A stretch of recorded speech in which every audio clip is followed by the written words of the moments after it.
This is CBC Here and Now.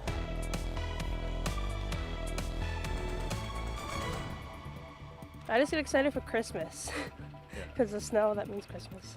Christmas, a snowstorm in Labrador, flooding on the west coast, and record warmth on the Avalon. The weather is the talk of the province. Welcome to Here and Now. I'm Anthony Germain. Well, as we know, it's easy to joke about the weather in Newfoundland and Labrador, how we can experience 4 seasons all in one day. Well, depending on where you are, today felt like winter, spring, or summer. So let's start on the west coast, where heavy rain is causing flooding. One of Stephenville's main drags was closed for most of the day. And for 12 hours in Corner Brook, there was a flow of water that was surged onto Elizabeth Street. A storm system backed up and water flowed into the road rather than an intended ditch. Crews had to use sandbags, and then they had to dig an interceptor ditch to divert the water. By late morning, the road was reopened to traffic, and once that area drains, the city is going to assess the damage. You're never happy with this kind of event happening, but I think our response time was good. Our crews are well informed on how to deal with these things and capable. And as you see right now, the water is contained, and the damages to private property on this section of road has been minimized. Now to the big land in Happy Valley Goose Bay. The plows are out, schools were closed, and there has been a snowfall warning on the go all day in central Labrador. 20 to 30 centimeters expected. Here Now's Jacob Barker spoke to some people on this, the early first snow day of the season. What does this mean to you? What does the snow mean to you? No school. I woke up at like 7 and my friends texted me and said stay in bed. I just hope they were right because I didn't even check. But yeah, Mom didn't wake me up, so. So instead they put you to work? Oh yeah. My dad went to work, so we have to do this. And then my mom has to go, so it's me and my brother. What do you think, what do you feel when this time of year rolls around again, when the snow comes back? I just get excited for Christmas because the snow, that means Christmas.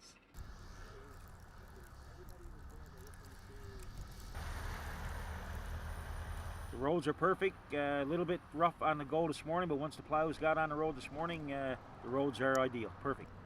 Snow day like this means business is slow. Our business is busy when the weather is nice, all the flights are moving to and from the coast. Today is a slow day. So what do you do to get by on a day like today, or is it just a lot of idle time? Or You take one run at a time, hope for the best. Well, from that to this, it was a very different story here on the Avalon today with double digits on the dashboard. Practically felt like a different season completely. You take a look at people, nice there, you know, no nylons, bare legs. Some people out there in shorts today, I noticed, and it was so warm. Ashley Brawweiler ventured out to our CBC patio tonight to take in some of the warmth, maybe rake a few of the CBC leaves that have been hanging around and aren't going anywhere. But people going for nice leisurely walks today. So Ashley, just how warm was it today? Yeah, Anthony, you and I were talking yesterday about potentially breaking a record here in St. John's. We did at this afternoon. 16.3 degrees is what we topped out at. That broke the record from 1946. And, you know, we saw these warm temperatures along the coast as well, or at least the west coast this morning. That's why we saw all of that rain. Those temperatures have dropped like a rock, and we can thank a cold front for that. That's going to continue to sweep east as we head through the next couple of hours. Here in the metro area, we're currently sitting at about 14 degrees, and in the next couple of hours, that's going to drop by half at least. By morning, we're looking at temperatures in the minus single digits. Now, because we're starting to see those winds shift, that means we're looking at an onshore/snow squall potential for tonight. I'll have all the details on that and what to expect in the coming days. Coming all right, up, Anthony? Enjoy the air and the heat out there. It's Ashley Brawweiler just outside our CBC studio. Well, it was pretty hot inside the House of Assembly today as well. After 2 days of debate, the House has decided what to do about comments made by the Fisheries Minister. He has had to withdraw them, but the whole debate took up a lot of time. Peter Cowan explains. For almost a week, Jerry Byrne has insisted he was right to accuse Jim Dinn of supporting racist comments. He refused to back down. All those in favor? But today, the House of Assembly voted to force him to take back those comments. I made statements to the House of Assembly that were unparliamentary. Quote, maybe this honourable member is not always on the side of the law himself, unquote. Quote, what I've constantly found from this honourable member, and it's a pattern of behaviour, a pattern of behaviour, a pattern of behaviour of marginalisation of Indigenous, unquote. I withdraw completely and without equivocation my offending statements. There's no punishment, and it's a compromise. The opposition originally wanted an apology and Byrne to pay for anti-harassment training. But Jim Dinn, the MHA Byrne accused of supporting those racist comments, is happy to just move on. To be honest with you, I would have preferred that the questions that I originally asked were answered. I would have preferred that these comments were never brought up. I would have preferred that the minister, on the day that they were made, that he made them, that he would have withdrawn them, and at that point in time, and so that we could have gotten on really with the work of the House of Assembly. Dealing with all this came at a cost. 2 days with no question period, no legislation making its way through, something that was not lost on MHAs. We got an issue with family doctors. We got issues in our school system. We have unemployment is way too high. Food bank lineups have been growing. And we're here spending our time talking about this stuff. Really? So as the House gets back to work, what's changed? Do you regret making those comments? I respond to the will of the House, and the House requested that I look at the parliamentary language that was spoken. It was found to be unparliamentary, and I unequivocally withdrew the language. Peter Cowan, CBC News, St. John's. Well, politicians were inside the legislature talking about Jerry Byrne, and Jerry Byrne, as you saw, talking as well. About 80 tradespeople were at the Confederation building protesting.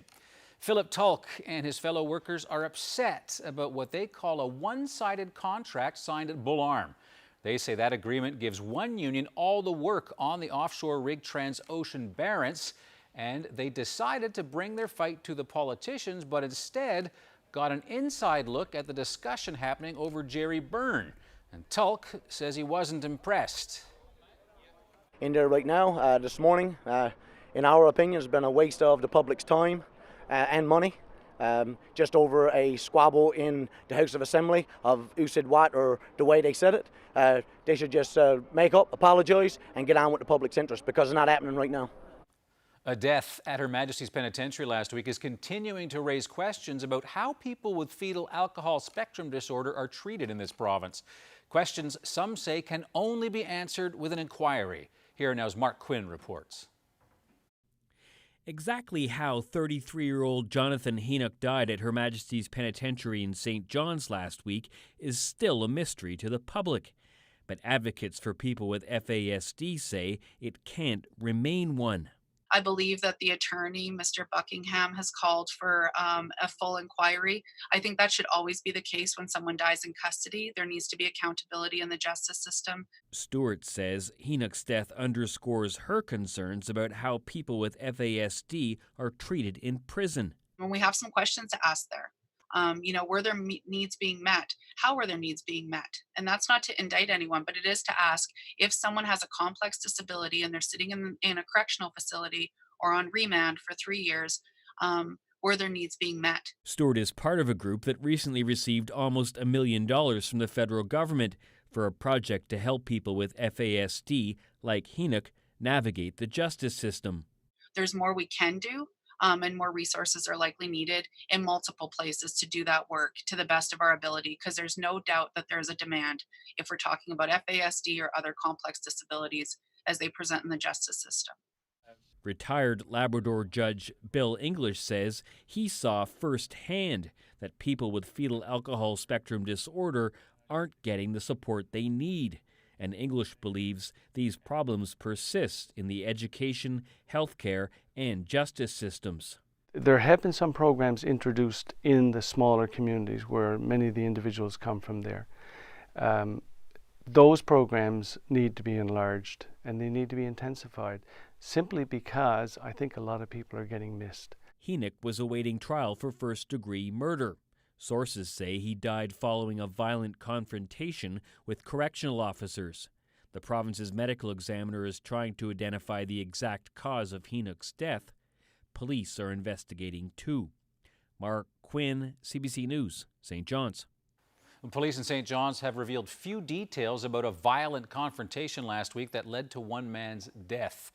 23-year-old Joe Hapgood died as a result of that incident downtown, and sources close to him tell CBC News that the man struggled with mental health issues and addiction, but that he'd been clean for 2 months and was due to go into rehabilitation later this month.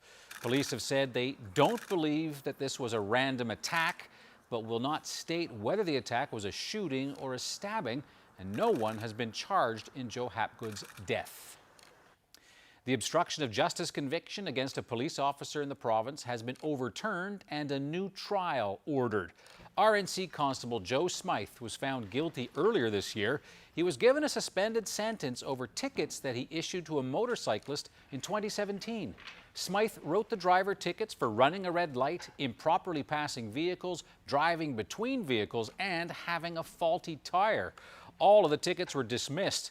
During Smythe's trial, video shot from the motorcycle clearly showed a green light. But the Court of Appeal ruled that the video isn't considered strong enough evidence to show that Smythe had a specific intent to obstruct justice. To headlines south of the border now, it was a fiery start to the first public impeachment inquiries. A top U.S. diplomat in Ukraine testified today in Washington. Ambassador Bill Taylor said he was alarmed by President Trump's efforts to leverage aid to Ukraine in the hopes of digging up dirt on a political rival.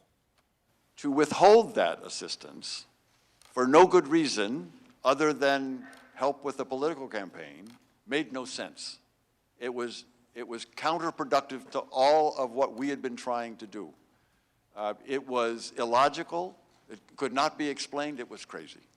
The Congressional Committee is looking into charges that Trump was running a private foreign policy operation in Ukraine using his personal lawyer, Rudy Giuliani. The president has been accused of pressuring his Ukrainian counterpart, and Trump urged President Zelensky to open a corruption investigation into Democrat Joe Biden, as well as Biden's son Hunter. Trump has repeatedly denied any wrongdoing, saying the phone call was, in his words, perfect. Today, he called the hearings a witch hunt and said he was too busy to tune in. Well, to a different leader now, or a story of one at least. Thousands of people filled Mile 1 Center in St. John's last night to hear from the 44th President of the United States. Barack Obama sat on stage for about an hour fielding questions from Zita Cobb. Cobb is the social entrepreneur behind the Fogo Island Inn, a luxury hotel in her hometown. Well, the evening opened with music from Tim Baker, Alan Doyle, and the Shalloway Youth Choir, as we showed you last evening. Obama's talk was hosted by the St. John's Board of Trade, and while it didn't sell out completely, more than 5,000 people did show up to hear what Obama had to say. He was everything that I would have expected and more besides. It was excellent, as was Zita Cobb, as was the whole performance. Like, you could hear a pin drop when Obama spoke. Like, you know, everybody was just, every word mattered, and he's so articulate. He was measured and intelligent and thoughtful, and it was a privilege to be here tonight to listen to him. I really like how both Zita Cobb and President Obama were really advocating for reinvesting in the community, whether it be education, healthcare, entrepreneurship, that you have to start in your own community and you have to start local. And it was an especially exciting night for two university students originally from Bangladesh. The pair couldn't afford to shell out the money for floor seats, so they reached out to the St. John's Board of Trade, offering to volunteer for the event or help out in any way they could. And to their surprise, they ended up scoring some great tickets and walked away with some words of wisdom from the former president. He himself, coming from like an island in Hawaii, right? He relates to a lot of things here, and like when you think that you're not connected to the mainland, and you know, you feel like, okay, I don't have as much opportunities with like the people who live in those, you know, my friends who go to universities in Montreal and Toronto and all that stuff. But really, it's you have to, like he said, that don't think what you want to be, but what you want to do. Like, that's one of the things he said tonight. And I was like, that's true. Like, what do I want to do here? You know, it doesn't matter where I am. I just need to know what I want to do in my community or where I am and with my life. It was definitely a life-changing experience. Well, it's only mid-November, but It's beginning to look a lot like Christmas. Coming up, some decorating tips for people looking for a head start to the holiday season.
You're looking at Miss Kinsla's grade 5 class today. I got to visit St. Francis of Assisi earlier today.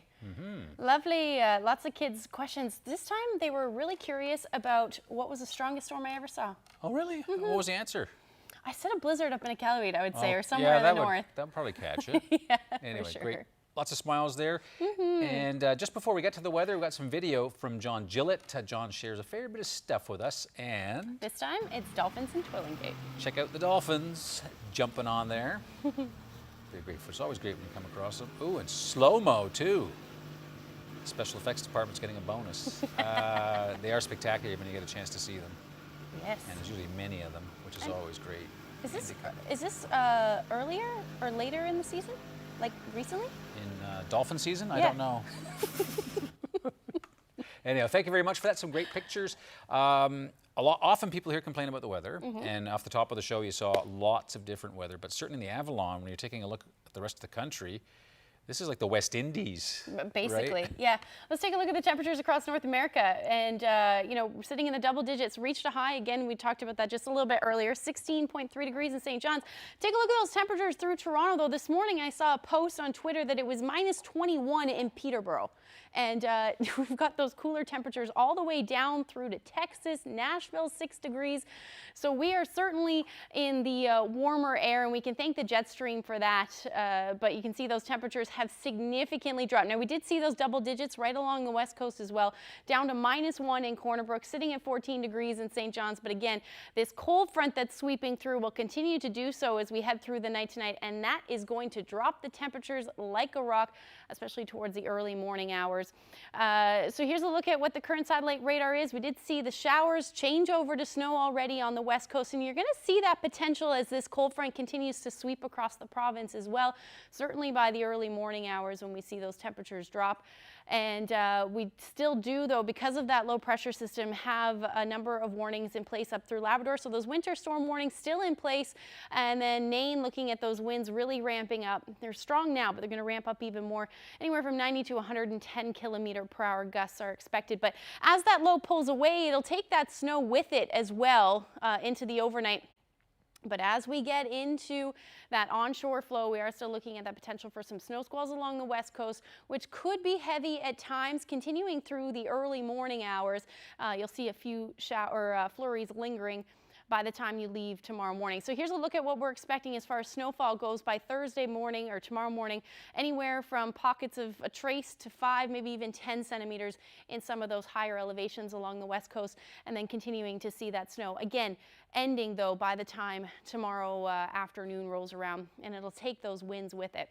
So here's a look at tonight's forecast. -5 overnight tonight for Corner Brook. Those winds out of the west-southwest, 30 to 50 km/h. A cold night for Lab City, -17 with those winds. Again, quite strong up through Nain. -7 will be your overnight low. And then -1 by the time tomorrow morning rolls around for the Avalon.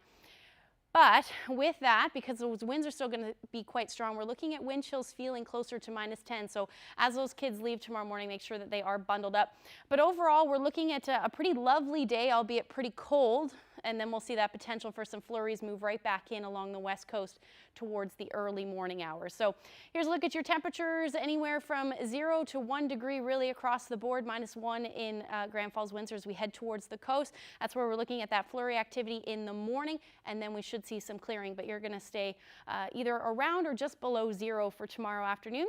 -2 for St. Anthony. Those winds will stay quite gusty through the first half of the day. Eventually those winds will ease though right across the board.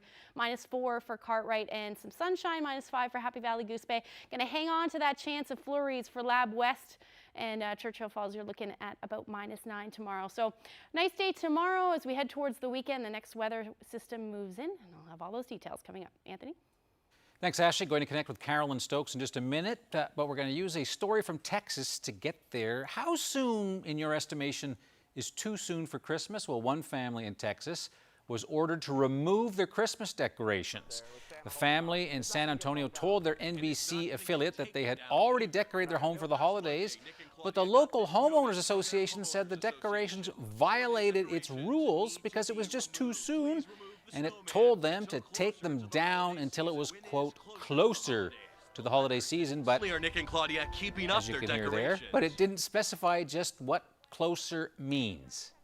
There is an issue. I don't think there should be an issue. These are the holidays. This is what we do. It's the Christmas spirit. We're not going to be forced by the HOA to take it down. Most of the neighbors are going to put their stuff up too. We take care of our neighbors. That's what we do. That's what a neighborhood is about. So you're going to see in a couple days, everybody will have decorations up. So how early is too early? Well, that is a philosophical question that my co-host Carolyn Stokes is asking tonight. She's meeting some Christmas enthusiasts at the A.C. Hunter Public Library in St. John's. Carolyn. Yes, Anthony, I'm actually going to be getting a lesson in how to best decorate a Christmas tree. There's a Christmas tree decorating class that's going to be happening at 6:30, and you can just look around the room. There's already lots and lots of people here.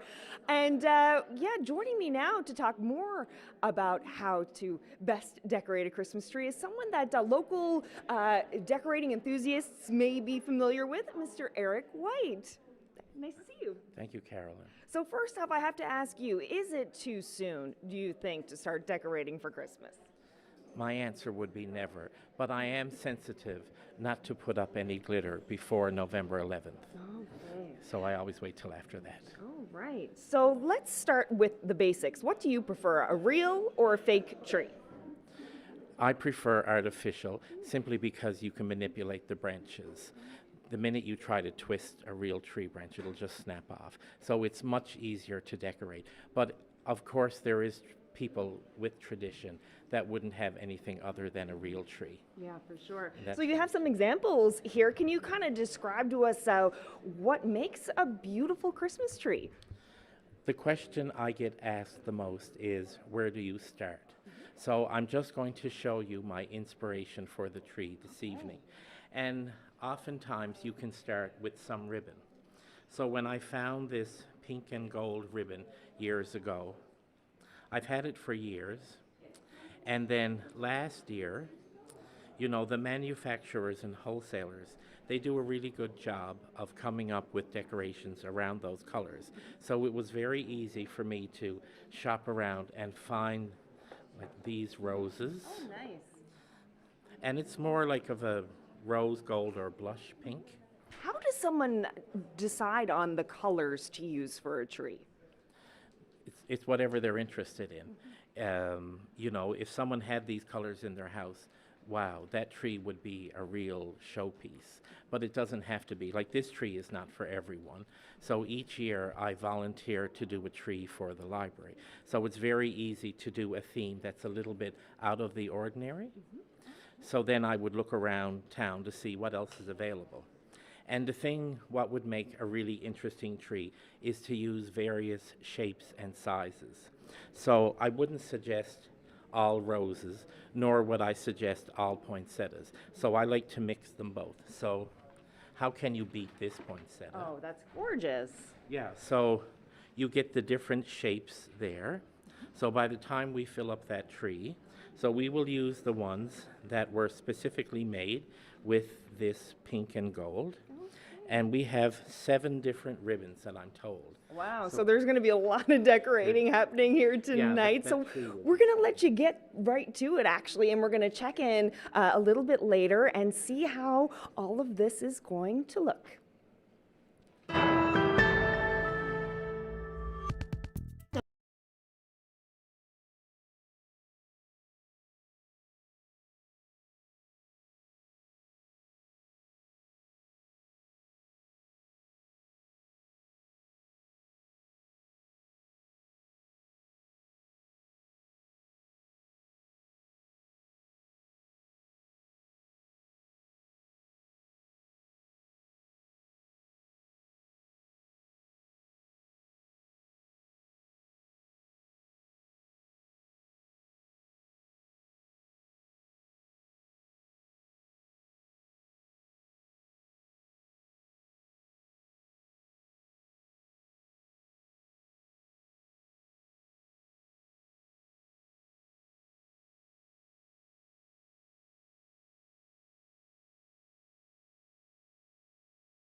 12 years ago, a serious illness disrupted Lacey Pickett's life. The teenager contracted meningitis, and that's a deadly disease. It causes inflammation in the membranes around the brain and spinal cord, and it needs to be treated in hospital as quickly as possible. Now, luckily, in Lacey's case, it was caught just in time. Lacey and her mom, Elaine Hamlin, first spoke with Here and Now about this back in 2008 after she had fully recovered. The first time I thought there was actually something wrong was when I woke up in the hospital. With meningitis, it attacks your cardiac or your kidneys, and in Lacey's case, it was her heart. And I mean, the doctors at the Janeway, they fought to save her life, and it was moment by moment. We didn't know how she would do. So that was Lacey Pickett then, and now she is 29, and she says so much has changed in her life. Here's Lacey's segment of our special Here and Now series, This Is My Story. It was shortly after Christmas, and I was sick in bed. She was having a seizure, and she wasn't responding. I really had no idea what was going on. They picked her up, arms and legs, and carried her out into the ambulance. Having doctors and nurses surrounding you, it was very scary. I didn't realize at the time how sick she was. I'm Lacey. When I was 16, I contracted meningitis and septicemia, and this is my story.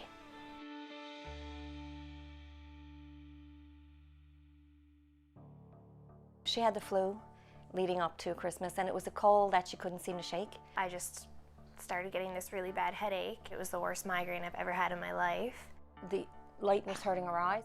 Even in a dark room, the light was hurting her eyes. The next day, I think it was a Saturday, January 7th, 2007, I got out to take down the Christmas tree. And I was taking the beads off the tree, and I heard her call Mom, and when I went in, she was having a seizure, so I turned to my husband and I said, you know, I think we need to call an ambulance, and we did. The paramedics asked how long she had a rash on her chest, and I didn't know she had a rash on her chest, and so it was very quick. And they actually didn't go get the stretcher. They picked her up, arms and legs, and carried her out into the ambulance. And when the paramedic called into the Janeway to get her stats, he was writing it on his gloved hand, and I remember the triage nurse came back and said, can you repeat that a few times? And then said to bypass, emerge, and go right through to trauma. But Lacey wasn't responding appropriately. They were calling out to her, and I think there was one doctor, and he would yell, literally yell at her, and she would stir, but other than that, she wasn't responding. And that's when they told me that they suspected that she had meningitis. They wanted to treat her hard and fast with medication, and it was this massive needle, and one would hold it and the other would push the fluids in.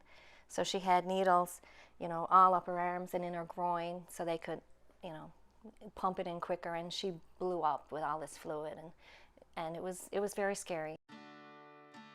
But they told me she responded better than they had hoped, and the doctor said that at this point, all indications were that she would survive. I think she was 3 to 5 days in a coma. I remember waking up in the hospital, and the first thing I saw was the light above the bed, and I just remember looking at it and thinking, what did my parents do to my room? I didn't know where I was, I didn't know what happened. I remember the nurse saying to me, well, you had meningitis. And I believe what I said to the nurse back then was, don't people die from that? And she said, well, you're very lucky. I don't remember any of this, but apparently my mom was saying to me the whole time, this is the time now to ask for your dogs because your dad is not going to say no. And apparently the first thing I said when I woke up was, can I have my dogs now? And my dad immediately found them and got them. The dogs' names are Prince and Prada, so I got them about 12 years ago now. And they have been with me ever since this happened. There's definitely some serious side effects that can happen. You can have permanent scarring, you can have amputations. There's a chance that you could lose your hearing. It could have caused some cognitive impairments, but I'm definitely very lucky. I had no side effects, no scarring, no amputations, no hearing loss. I don't know where I found the strength, but I fell apart after. So it's hard. To be completely honest, I think it was a lot more traumatic for everyone surrounding me. My parents, my friends, my boyfriend, because I didn't get to see myself hooked up to life support. I didn't get to see myself in a coma, but everyone that I love that surrounded me had to see all of that. She really couldn't lift her head, like she couldn't sit up in bed. She was extremely weak. So I had to gain all my strength back, and that took a very long time. The Janeway, quite literally, they saved my life. I can't even begin to say enough good things. After everything happened and I had recovered, they made me their champion child for 2008. And with that, I got to do so much with the Janeway. They took me on a trip to Florida, where I got to meet other champion childs from different hospitals in Canada. There were so many things I was able to go on and do thanks to the Janeway that without them I would have never been able to accomplish. I had finished high school, I went to university, I graduated with 2 degrees, and right now I work as a substitute teacher. I do French immersion and I absolutely love it. I always knew that I wanted to work with children and that I wanted to have a family of my own. But I think going through everything that I went through, it definitely solidified that. My boyfriend was 17 years old at the time, and it was definitely a very traumatic experience for him as well. He was by my side the entire time that I was sick, and I really think the whole experience brought us that much closer together. We've been together it'll be going on 13 years now, and we got married a few years ago. And now we have a little boy.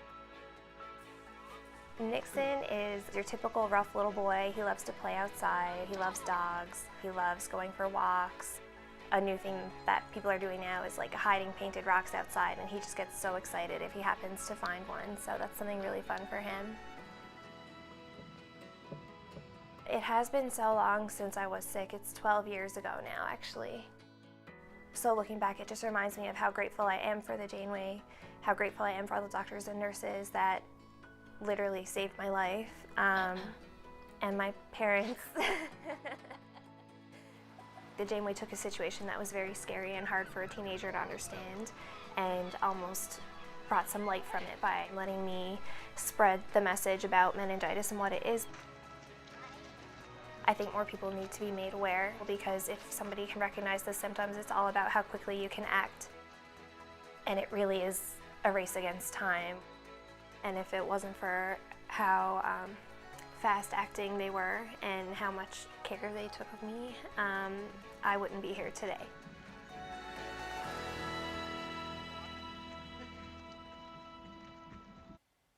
Well, our production team filmed that interview with Lacey Pickett back in July, and we have a very exciting update for you.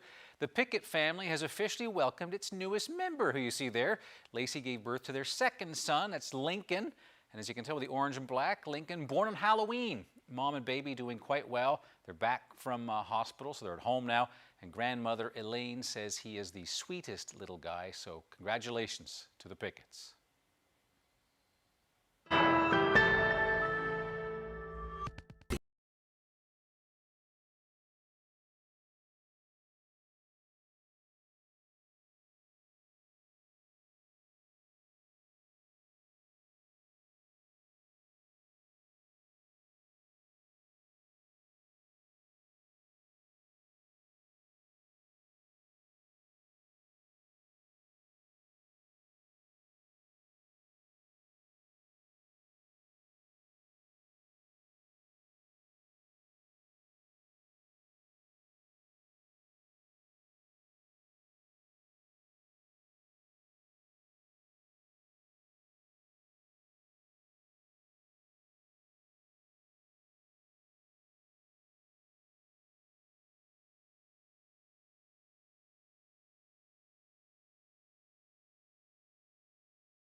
Welcome back to Here and Now. I'm live at the A.C. Hunter Library in St. John's, where there is a Christmas tree decorating class happening, hosted by Mr.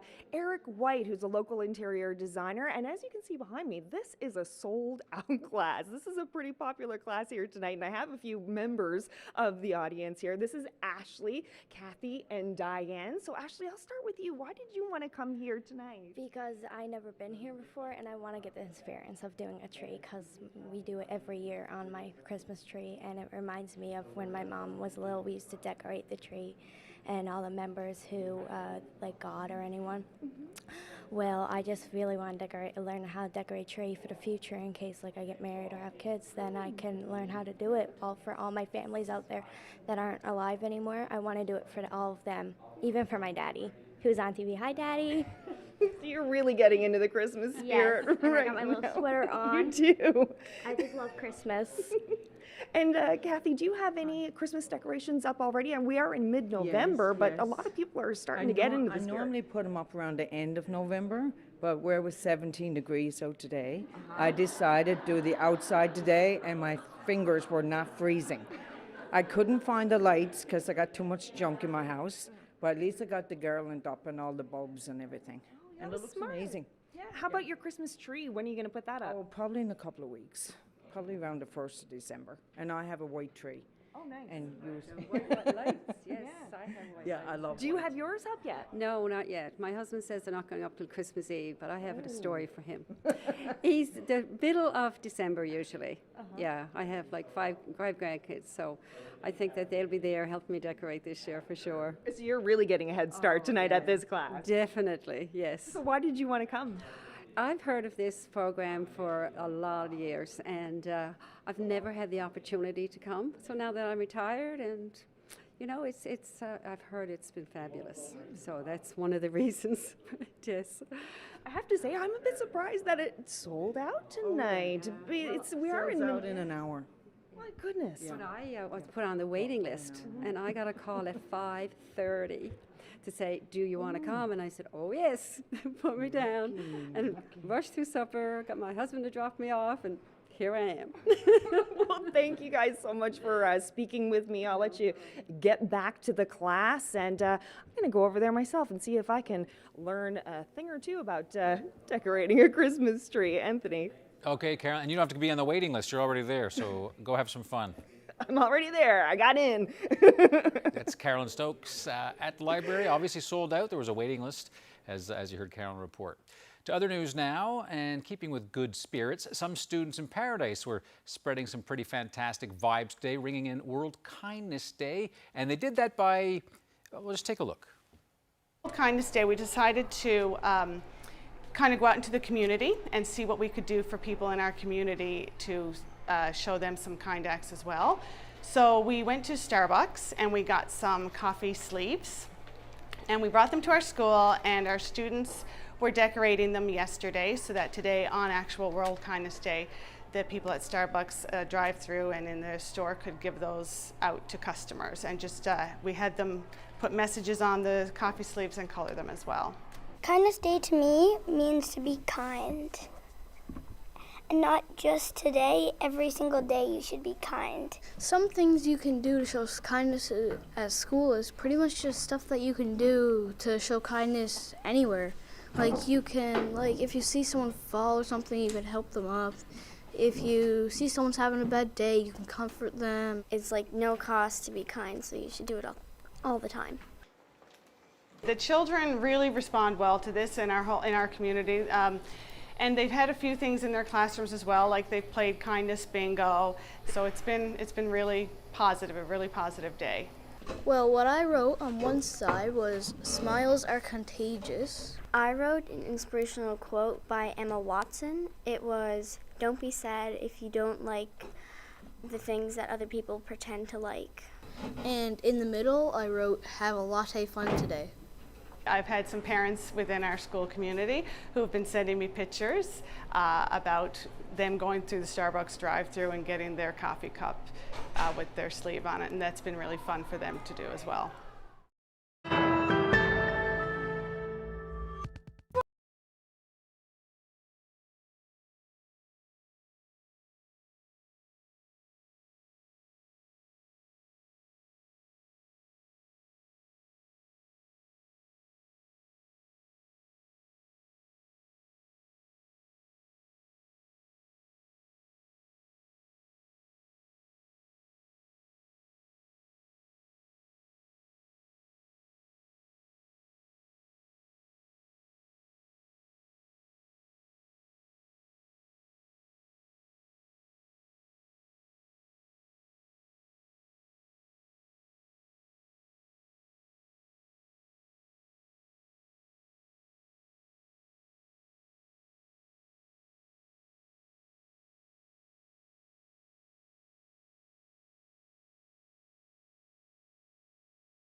The Port de Grave woman who went from hairstyling to hauling crab pots. The Woman in the Wheelhouse, Sunday at noon and Monday at 7.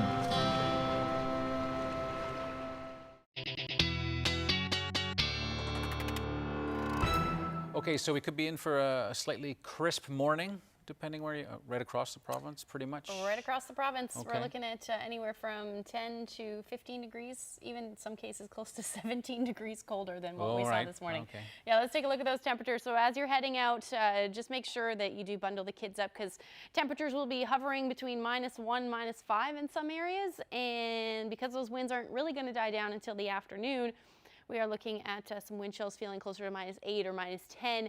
Lab City still looking at -16 by the time tomorrow morning rolls around. Now, once that system moves off, we are looking at a ridge of high pressure moving in, and that's why those winds are going to ease as well through the day tomorrow. By the time tomorrow evening rolls around, though, we're going to start to look at that potential for some flurries moving back in along the west and south coast, and then up through Labrador as well. You're looking at the potential for flurries for Lab West, and that will continue through the day on Friday for you up through Labrador.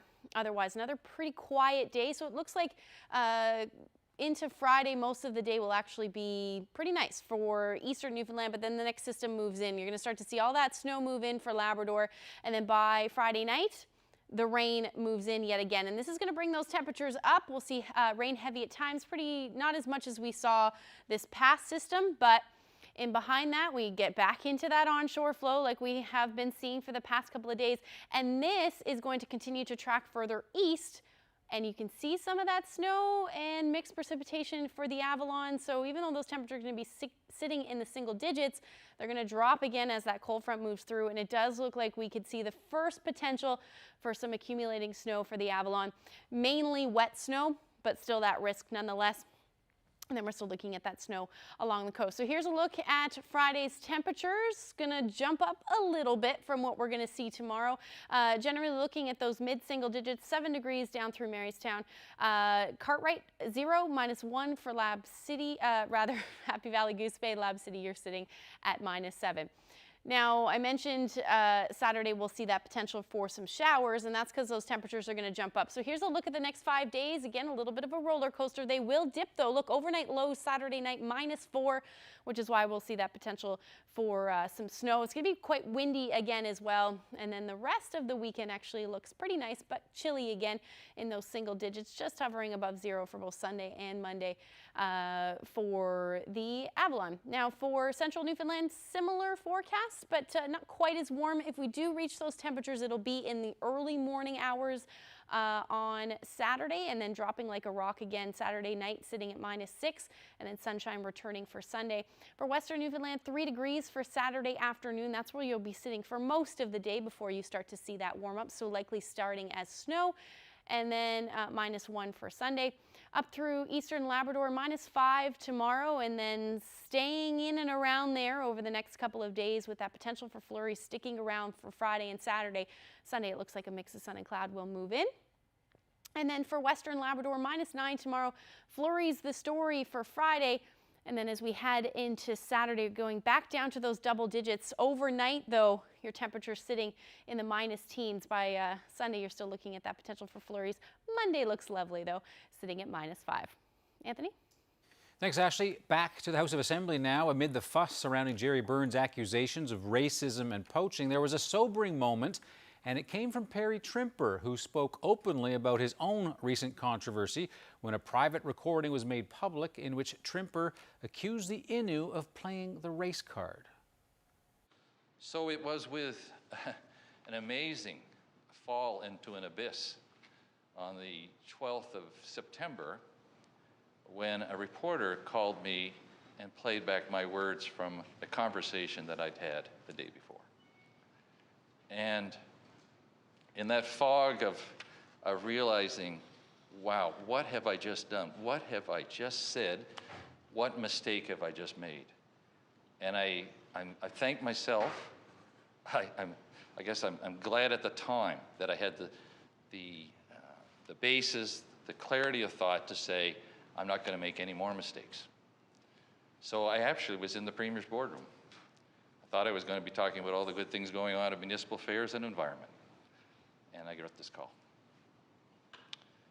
Told the Premier what was happening. I said, they want to comment. I said, there's only one thing I can honorably do, is go and apologize, because there's words on there, whether the intent was in a negative, I can tell you, first of all, let me rephrase. There was no negative intent. It was a time of frustration. It was, as the member from Mount Pearl Southlands and some others have said, it was a mistake. And I said, there cannot be any qualification of this. There cannot be any explanation. It's a setback for yours truly, and I need to deal with it. He said, go. So I went to the studio, on television live. I can tell you, when Mr. Germain was about to interview, I felt I was being strapped into an electric chair. But I knew I needed to do that. I needed to do it for myself, for my wife, for the people around me. I'm glad I did that. That night was a difficult night. I called the Grand Chief, and I called the gentleman that I was referring to on the phone, and I apologized to them very sincerely. Thinking, maybe perhaps hoping, that would be sufficient. It wasn't. As the night wore on, I didn't sleep at all that evening. But the next morning, I knew what I needed to do, and I needed to get back to Labrador and speak to the people, the Indigenous leadership that I had offended with those words.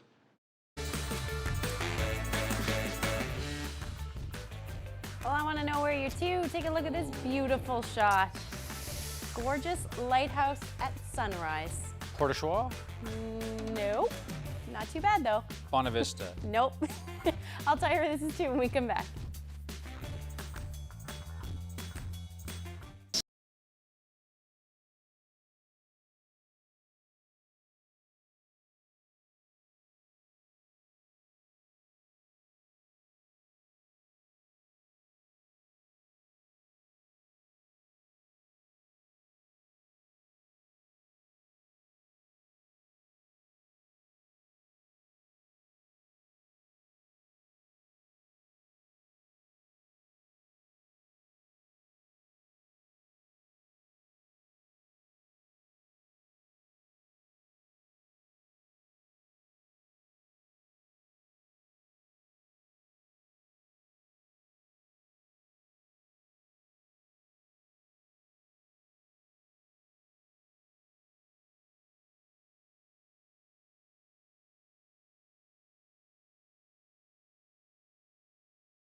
Just to a story of great interest to a lot of people. The world's most famous teen environmentalist, Greta Thunberg, is waving goodbye to North America and hitching a ride back to Europe.